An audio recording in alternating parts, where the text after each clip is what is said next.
Hello, good morning. I'm discussing about fabrication of quantum dots.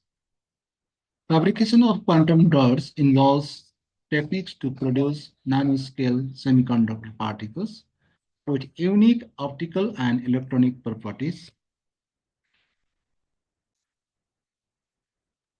These methods are typically categorized into top-down and bottom-up approach.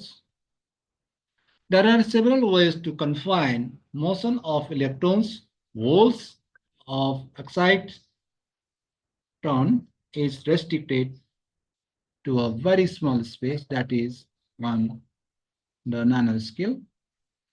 Excitons in semiconductors resulting in different methods of quantum dots as flowing.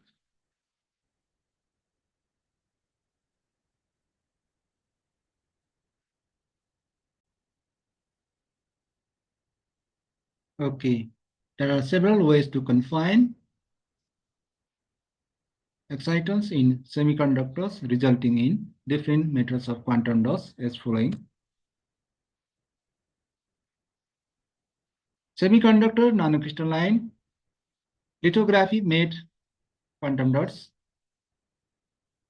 Semiconductor nanocrystalline quantum dots. Lithography made quantum dots.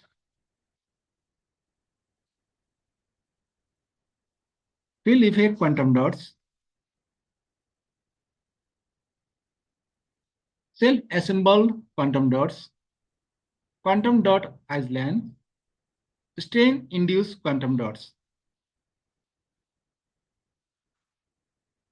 Thanks for watching and request you all like, comment, share, and subscribe. Thank you for patience. That is now. Bye-bye. See you again.